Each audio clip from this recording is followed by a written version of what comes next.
हाँ ये सही है, ठीक आ रही है। हाँ तो देखो भाई डायग्राम बना लेते हैं, थोड़ा सा जल्दी बना लेंगे बस।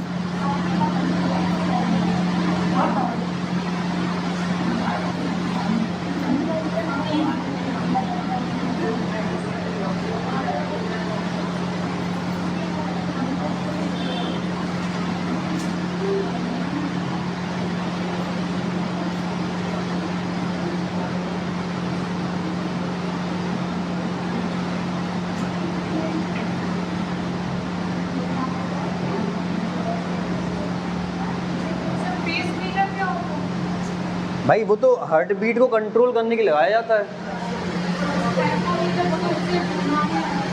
स्फिग्मोमेनोमीटर वो तो बीपी नापने के लिए होता है, वो स्पीड की मतलब सॉरी हार्ट बीट को कंट्रोल करने के लिए लगाते हैं हम। जैसे किसी की एबनॉर्मल होती है जब, तो लगाया जाता है आर्टिफिशियली, उसको कहते हैं। समझा देंगे हम क्या होता है। क्या होता है?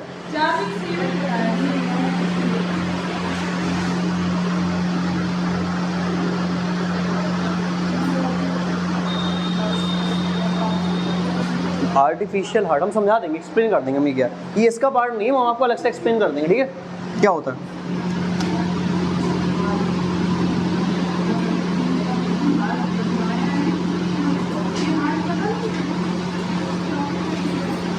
देखो भाई कल हम ये कुछ ऑर्गन्स जो है वो पढ़ चुके थे, जैसे कि हमने ऑसोफेगस वगैरह जो थे ये सब देख लिए थे। ऑसोफेगस क्या होता है, इसका फंक्शन कैसे होता है,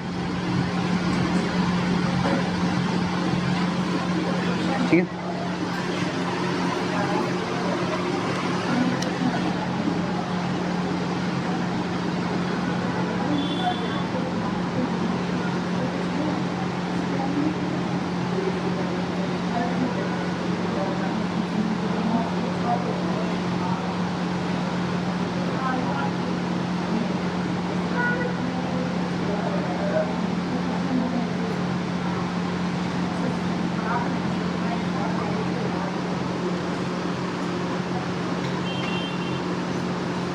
भाई ये बड़ी आंत है और ये ब्लू कलर की बनी है, ये क्या है, स्मॉल इंटेस्टाइन, ठीक है। ऐसा था, ये हम डायग्राम पहले ही बना चुके हैं। अब देखिए हमने शायद से आपको बक्कल कैविटी करवा दिया था, टीथ करवा दिया था, टंग करवा दी थी, सैलिवरी ग्लैंड हो गई थी, ऑसोफेगस हो गया था, स्टमक हो गया था, लीवर हो गया था, गॉल ब्लैडर हो गया था, है ना। पैंक्रियाज नहीं करवाया था, पित्ताशय सॉरी हाँ पित्ताशय अग्न्याशय कहते हैं, देखा नहीं है। ये होता है अग्न्याशय, यहाँ पे कहते हैं पैंक्रियाज, ठीक है यही पढ़ते हैं। जो भी हो आप नंबर डाल लेना अपना। नेक्स्ट इज हिंदी में कहते हैं हम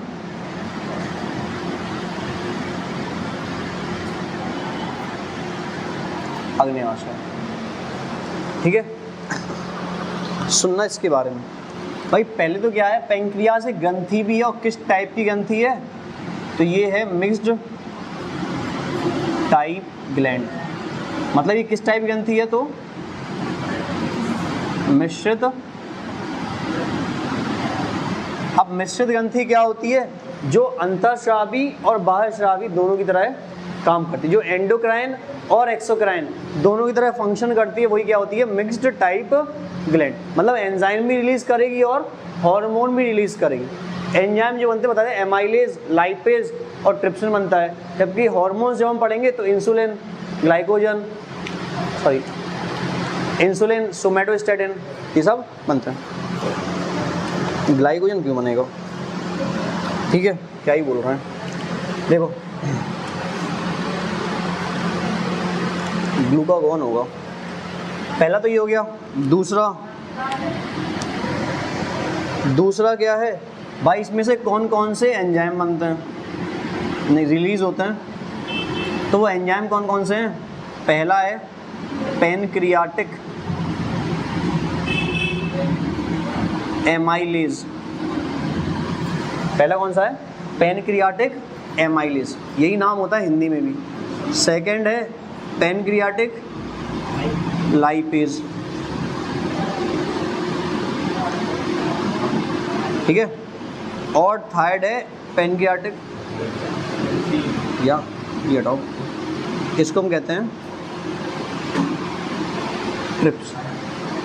ये 3 एंजाइम है जो कहाँ से रिलीज होते हैं, अग्न्याशय से। एमाइलेज किसका पाचन करवाएगा, तो कार्ब्स का, कार्ब्स मतलब कार्बो। लाइपेज किसका करवाएगा, फैट का। और ट्रिप्सिन किसका करवाएगा, क्लियर है। ये तीनों हर एंजाइम जो होते हैं ये किस किस का पाचन करते हैं, कार्बोहाइड्रेट का, फैट का और प्रोटीन का। और भाई ये एंडोक्राइन और एक्सोक्राइन दोनों की तरह काम करती है, इस वजह से इसका नाम क्या है, मिक्स्ड टाइप ग्लैंड, मिश्रित ग्रंथि है।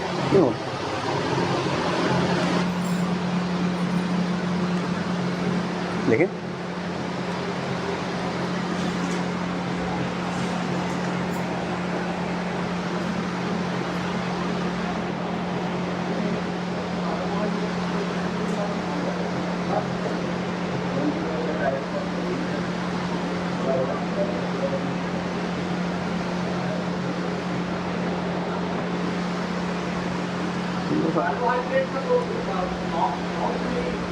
हाँ, तो क्या एक ही जगह होता है, क्या हमने ऐसा बताया अभी तक कि कार्बोहाइड्रेट का पाचन एक ही जगह होता, नहीं ना भाई, वो भी नंबर ऑफ स्टेप्स में होता है, उसका भी होता है। मेनली हमने ये भी बताया था स्टार्च का पाचन कहाँ होता है, मेनली कहाँ होता है, स्टार्च का ही तो बताया था मेनली होता है, और भी तो कार्बोहाइड्रेट होता है।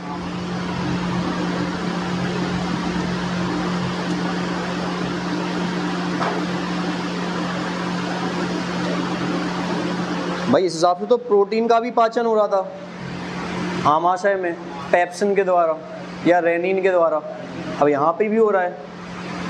ऐसे तो बाइल जूस भी बाइल जूस भी हेल्प करता है फैट के पाचन में, यहाँ पे भी है। तो एक से ज़्यादा एंजाइम है जो पाचन करवाते हैं, ठीक है। ये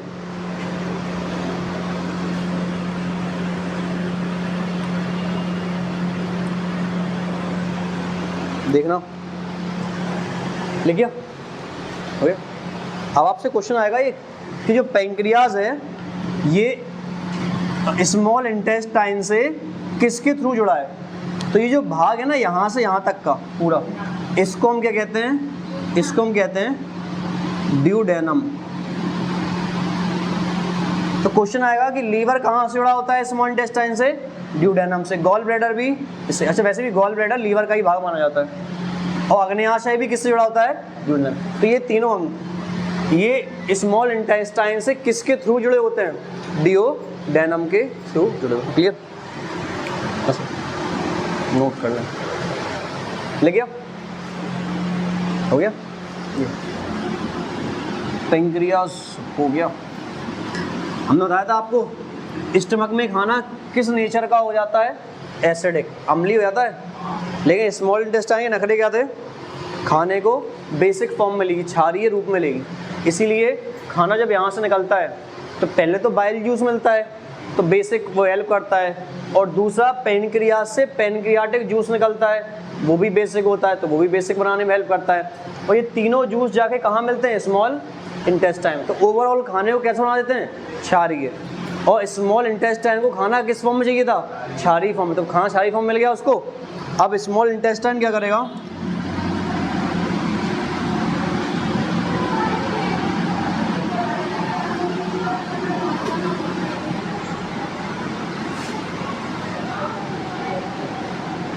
छोटी आंत। अब स्मॉल इंटेस्टाइन में क्या क्या होगा भाई वो समझना है। देखो पहली बात तो एक क्वेश्चन आएगा कि अंतिम पाचन कहाँ होता है, या फिर कहते हैं हम फाइनल डाइजेशन कहाँ होता है, तो ये होता है small intestine. Clear, small intestine की लंबाई कितनी होती है, 6.25 से 7 मीटर।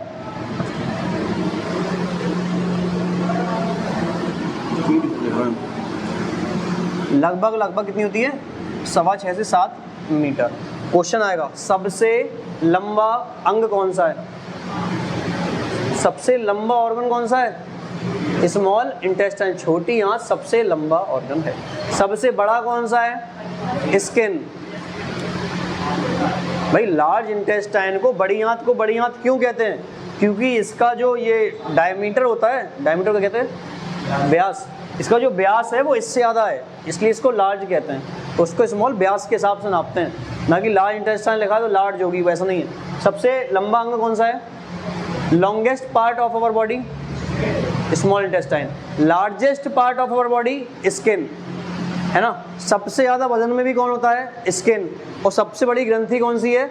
लीवर। ये सारे पॉइंट हम आपको लिखवा चुके हैं पहले, ठीक है। पहले तो ये इतनी लेंथ होती है लिखना, फिर लॉन्गेस्ट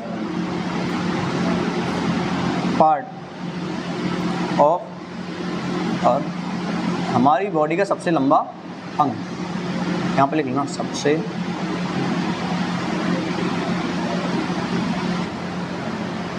सबसे लंबा अंग भी कौन सा है? छोटी आंत है। लंबाई कितनी है? 6.25 से 7 मीटर है, ठीक है। नेक्स्ट देखना भाई, इसमें से एंजाइम कौन सा रिलीज होता है? एंजाइम का नाम है इरेप्सिन। और इरेप्सिन आपका किस चीज़ का डाइजेशन करवाता है? तो ये करवाता है प्रोटीन। तो प्रोटीन के डाइजेशन के लिए कितने एंजाइम चाहिए? और कितने एंजाइम आए हैं यहाँ पे? 3। कौन कौन से आए?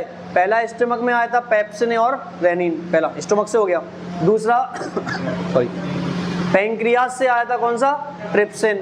और तीसरा स्मॉल इंटेस्टाइन में आया इरेप्सिन। ये 3 जगह प्रोटीन का पाचन, सबसे ज़्यादा टाइम प्रोटीन का पाचन ही लेता है, ठीक है, ऐसा। तो इरेप्सिन एंजाइम यहाँ पे होती है, ये क्या करवाती है? प्रोटीन का, यहाँ पे लिख लेना सुन,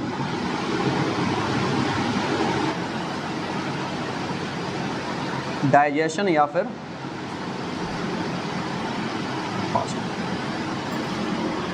क्लियर? यहाँ तक कोई दिक्कत नहीं है। अच्छा, हमने आपको जब लिखवाई थी स्टार्टिंग में तो बताया था 5 प्रोसेस होती हैं। पहली कौन सी थी? अंतःग्रहण। दूसरी कौन सी थी? पाचन। और तीसरी कौन सी थी? अवशोषण। इंजेक्शन माउथ से स्टमक तक, स्टमक से स्मॉल इंटेस्टाइन तक पाचन, डाइजेशन हो गया। और स्मॉल इंटेस्टाइन और लार्ज इंटेस्टाइन में एब्जॉर्प्शन होता है, ठीक है। लेकिन 95 भाई 90 से 95% अवशोषण कहाँ हो जाता है? ये हो जाता है छोटी आंत में। सिर्फ कुछ चीज़ों का ही एब्जॉर्प्शन कहाँ होता है? Large intestine. कार्बोहाइड्रेट का यहाँ हो जाता है, फैट का हो जाता है, प्रोटीन का हो जाता है। इसके अलावा सारे विटामिन का हो जाता है सिवाय विटामिन के। विटामिन के का एब्जॉर्प्शन कहाँ होता है? बड़ी आंत में होता है। और मिनरल्स का भी ज़्यादातर का हो जाता है सिवाय सोडियम, पोटेशियम और कैल्शियम के। इन तीनों का भी कहाँ होगा? बड़ी आंत में। क्लियर? ये हम आगे लिखवा है, पर एक पॉइंट नोट कर लो आप, तुम समझा दें थोड़ा सा। ये ऊपर का हो गया होगा आई थिंक, ये लग गया रेड वाला, मिल गया।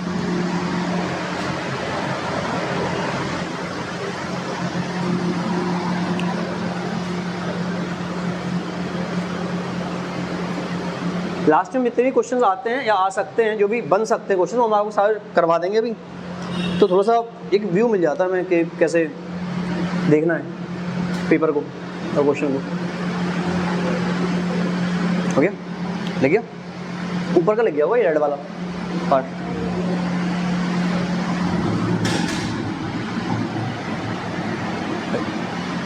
हमने क्या बताया आपको अभी? 90 to 95% एब्जॉर्प्शन कहाँ होता है?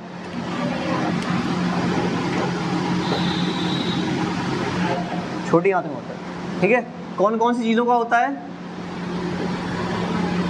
कार्बोहाइड्रेट का अवशोषण कहाँ होगा? छोटी आंत में।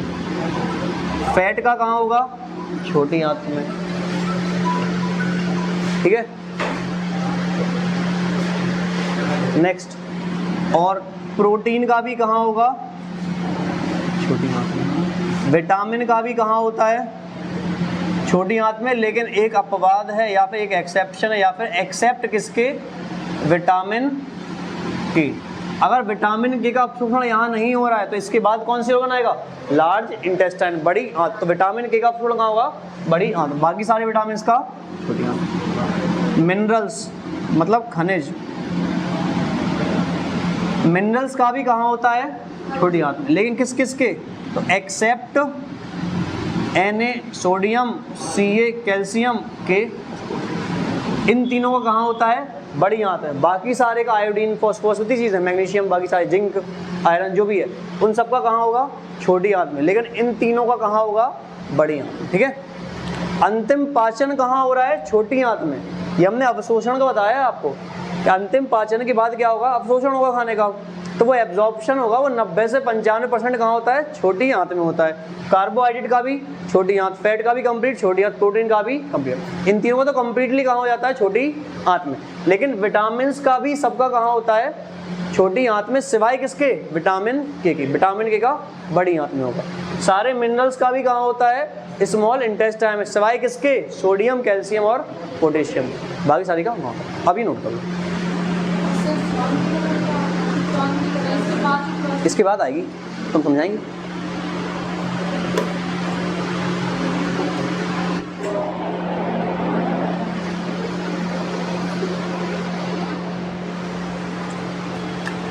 आप एक बता दें स्वांगीकरण क्या होता है, एसिमिलेशन क्या होता है। ये मैं शायद से फर्स्ट क्लास में एक्सप्लेन किया था, और आपने ही पूछा था हमसे, बट आपने लेक्चर को दोबारा नहीं देखा होगा, आई थिंक देखा था।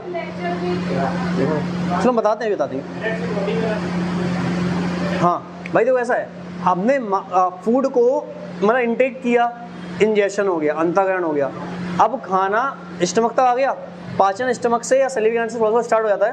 अब जो आमाशय है, यहाँ से छोटी आंत तक की प्रोसेस क्या है, पाचन। क्योंकि कुछ चीज़ों का पाचन यहाँ हो रहा था, लेकिन अंतिम पाचन कहाँ पे कंप्लीट हो गया, छोटी आंत में, तो पाचन छोटी आंत तक कंप्लीट हो गया। अब अगली प्रोसेस क्या आएगी, एब्जॉर्प्शन, अवशोषण। तो अवशोषण का मतलब होता है खाने का स्मॉल इंटेस्टाइन से अब कहाँ मिलना, ब्लड में, ये होता है एब्जॉर्प्शन। तो सारी चीज़ें ब्लड में कहाँ मिल जाती हैं, स्मॉल इंटेस्टाइन से मिल जाती हैं, सिवाय किस किस के, विटामिन के, सोडियम के, कैल्शियम के, और इसके अलावा इधर चाय, कॉफ़ी, पानी, ये सब चीज़ें भी कहाँ मिलती हैं, लार्ज इंटेस्टाइन में एब्सॉर्ब होती हैं। ठीक है, ये हो गया। अब ब्लड में मिलने की प्रोसेस क्या हो गई, एब्जॉर्प्शन। अब ब्लड से पूरी बॉडी में जाने की प्रोसेस स्वांगीकरण। भाई ब्लड पूरी बॉडी में ले जाएगा, भाई हाथों को एनर्जी चाहिए, तो कहाँ से जाएगी, ब्लड के थ्रू तो जाएगी पूरी बॉडी में, तो वो जाएगी, उस प्रोसेस को हम कहते हैं स्वांगीकरण या एसिमिलेशन। अब जो वेस्ट होगा वो बाहर निकलेगा, उसको हम कहते हैं इजेशन। क्लियर है, अभी हम आगे समझा रहे हैं, आप ये नोट करो थोड़ा सा, फिर बताते हैं।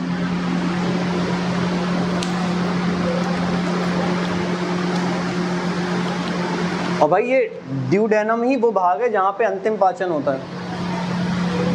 भाई ये किसका भाग है, स्मॉल इंटेस्टाइन का ही पार्ट है। स्मॉल इंटेस्टाइन के 3 भाग होते हैं, ड्यूडेनम, जेजिनम और इलियम। तो अंतिम पाचन कहाँ होता है, ड्यूडेनम में, अवशोषण कहाँ होता है, जेजिनम में, और small intestine, large intestine connect कहाँ से होती है, तो इलियम से। ये 3 भाग होते हैं, हम बता दे रहे हैं।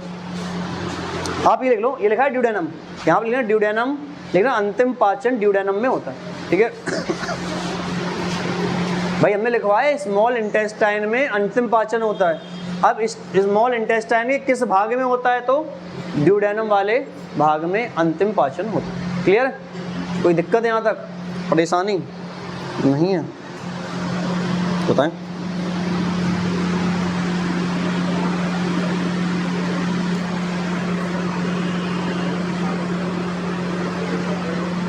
समझ में आया, दोबारा बता दें, दोबारा बता दें, लेट आयो, हाँ ऐसा नहीं है।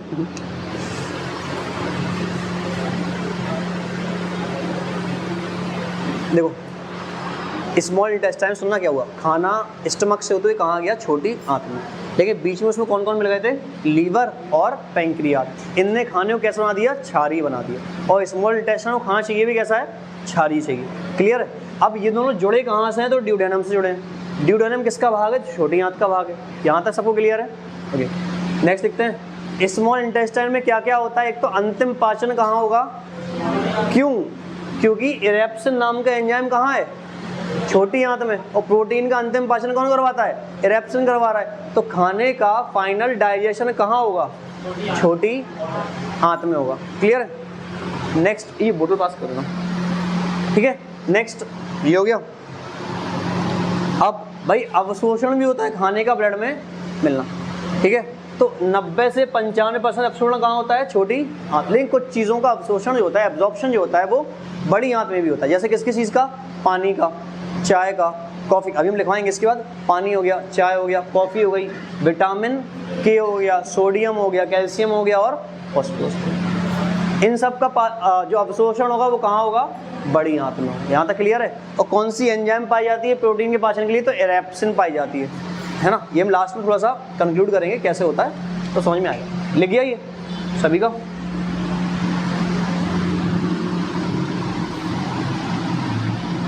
ये लिख गया?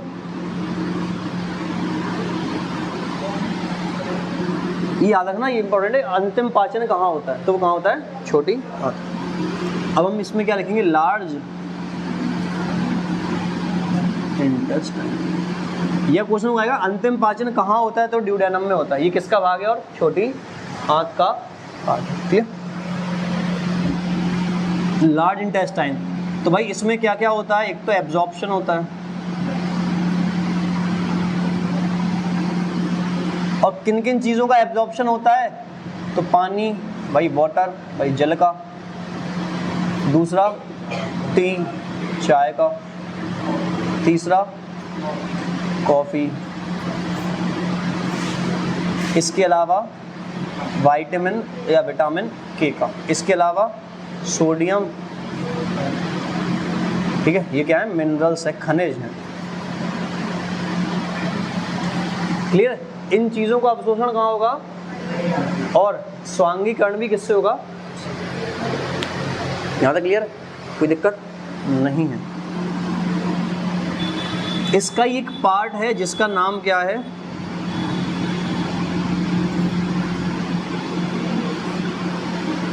क्या नाम है? तो अपेंडिक्स किसका भाग है? बड़ी आंत का। क्या हुआ भाई? सुनो भाई, इसको बड़ी आंत कहते हैं, लिख लेना, नहीं पूछोगे बाद में। अच्छा हिंदी लिख भाई, कुछ कुछ चीज़ें हिंदी इंग्लिश में खुद ट्राई कर लिया करो। देखो अपेंडिक्स किसका पार्ट है? इसके होते हैं 5 पार्ट। एक होता है कोलोन, एक होता है सीकम, एक होता है अपेंडिक्स, एक होता है रेक्टम, एक होता है एनस। ये 5 होते हैं, जिसमें से लास्ट के 2 भाग इजेशन में काम में आते हैं, और स्टार्टिंग के 3 ही होते हैं। स्टार्टिंग के 2 में होता है ये अवशोषण, लेकिन ये जो अपेंडिक्स है ये अब किस में आता है? तो ये आता है वेस्टिजियल ऑर्गन में।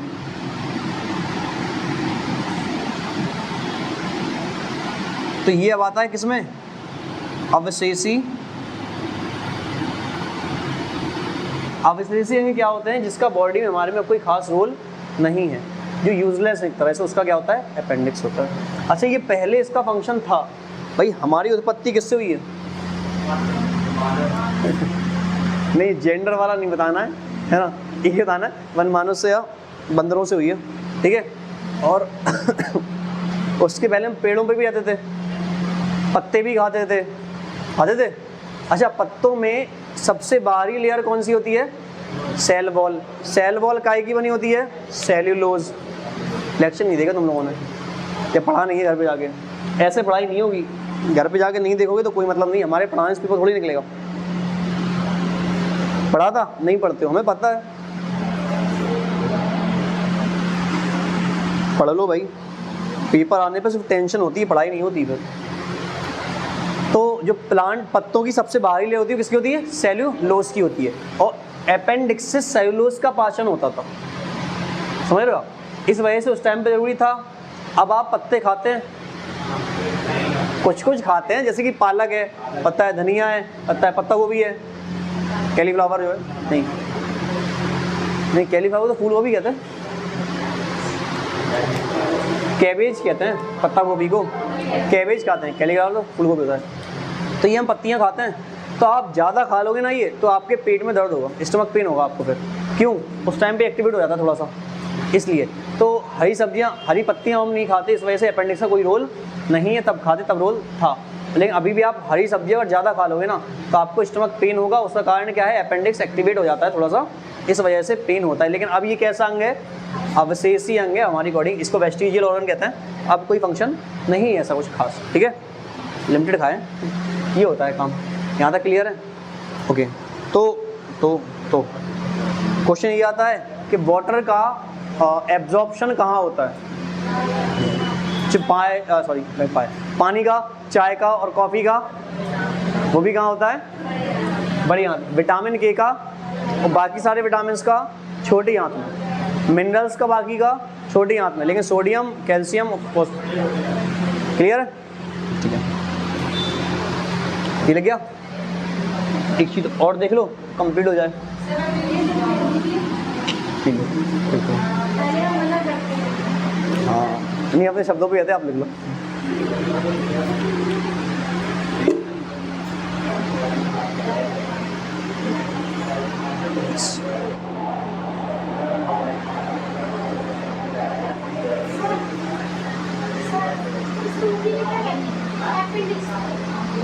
अपेंडिक्स ही कहते होंगे, एक बार चेक कर लेना, याद नहीं है। अपेंडिक्स को हिंदी में अपेंडिक्स ही कहते हैं, अपेंडिक्स ही सुना है हमने, मतलब देख लेना फिर भी एक बार, थोड़ा सा हिंदी में क्या कहते हैं एक बार सर्च कर लेना, या हम देख कर बता देंगे। हाँ तो ठीक है भाई, लिख लो, बातें ना करो। अभी हम सवाल पूछेंगे तो फिर दिक्कत होगी भाई। हम क्लास में 2 बार या 2 से ज़्यादा बार रिपीट पता क्यों कर देते हैं? क्योंकि सुनी हुई चीज़ें याद रहती हैं, तो हम चाहते हैं तुम्हें याद रहे, लेकिन तुम कसम खा के बैठे हो कि हम याद नहीं करेंगे। आप साम दाम दंड वेद कुछ भी अपना लो, है ना।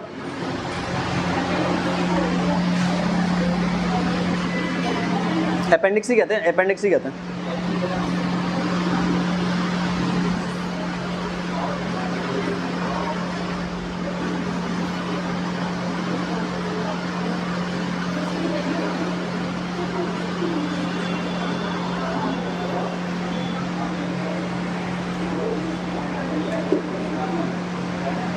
लिख गया? हो गया?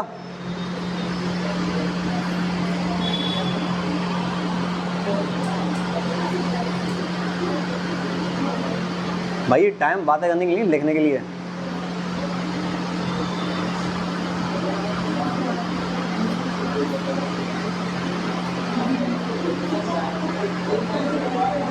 हो गया? कंप्लीट करना है इसको, 2 चीज़ और रहेंगी, वो भी देख लो।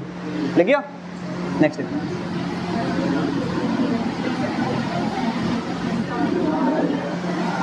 सुनना, बातें नहीं करो भाई। रेक्टम और एक होता है एनस।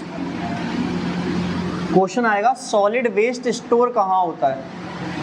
भाई जो बचा हुआ खाना है, जो बेकार खाना है, वो स्टोर कहाँ होता है? तो वो स्टोर कहाँ होता है? रेक्टम में। और सॉलिड वेस्ट इजेक्ट कहाँ से होता है? ये क्या होता है? तो वो कहाँ से होता है? क्लियर? अरे जो सॉलिड वेस्ट मतलब जो बेकार खाना होता है, जो मल होता है, वो स्टोर कहाँ होता है? यहाँ पे। और जो इजेक्शन जो होता है वहाँ से, वो कहाँ से होता है? एनस से होता है। ये 2 चीज़ लिखनी है। और डाइजेशन वाला पार्ट कंप्लीट है। अब आपको इसमें कोई भी डाउट हो तो आप पूछ सकते हैं, और हम आपको भी एक बार क्वेश्चन बता दे रहे कैसे आते हैं।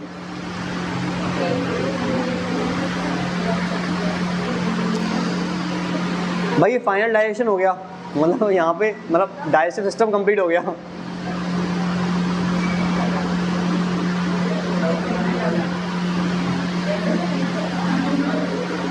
क्या हो गया? अच्छा 1 सेकंड, अच्छा हो गया, 1 सेकंड हो गया। कोई क्वेश्चन है? चलो कल हम करवा देंगे, थोड़ा सा रिवाइज करवा देंगे थोड़ा सा स्टार्टिंग में, और क्वेश्चन करवा देंगे। आज की क्लास को यहीं तक रखते हैं ना। Okay, thank you.